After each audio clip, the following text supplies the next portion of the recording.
dans peu de temps encore, dans très peu de temps, le Seigneur Jésus apparaîtra, comme il l'a annoncé.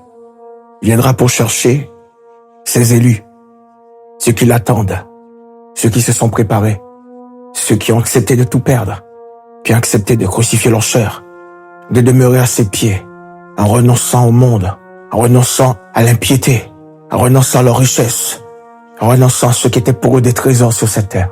Le Seigneur Jésus apparaît bientôt. Le Seigneur Jésus vient chercher son Église, vient chercher ceux qui se sont réellement préparés. Le diable, de son côté, sait qu'il lui reste très peu de temps, alors que les enfants de Dieu, qui ont en eux l'Esprit de Dieu, qui devraient savoir à quel temps nous sommes réellement, afin de se préparer pour correspondre parfaitement à ce que Jésus attend d'eux, pour être enlevés et monter à la rencontre de l'époux dans la gloire pour les noces de l'agneau. Les enfants de Dieu sont dans de la distraction, sont égarés, sont influencés par le diable.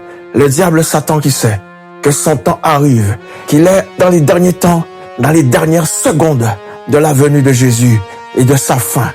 Le diable mobilise ses troupes, mobilise ses agents, afin que d'une manière déterminée, consciencieuse et acharnée, qu'il puisse remplir la terre et préparer le monde à ce grand retour, pour que beaucoup d'enfants de Dieu, que la majorité des enfants de Dieu puissent rester sur terre lors de l'avènement du Fils de Dieu, lors de l'enlèvement, afin qu'ils ne puissent pas être pris. Des démons en grand nombre sont relâchés sur la terre pour assombrir de plus en plus de paysages terrestres, afin que de plus en plus la moralité se perde, les ténèbres envahissent toute la terre, l'intelligence des hommes, l'esprit des hommes soit enténébré, pour que l'homme de plus en plus ne soit pas disposé à l'évangile, pour rendre insensible l'homme à la voix de son Créateur, à la voix de son Seigneur, à la voix de son Sauveur, son libérateur. Mais de la même manière que les inconvertis, les hommes religieux, se perdent, de la même manière, les chrétiens aussi sont disqualifiés par Satan.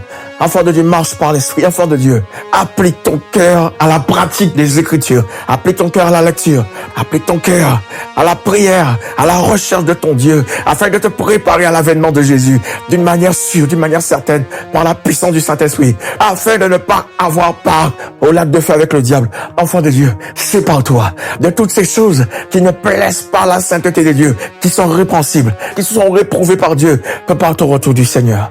Ne ressemble pas au monde. Sauve ton âme. Jésus est à la porte. Et Satan le sait très bien.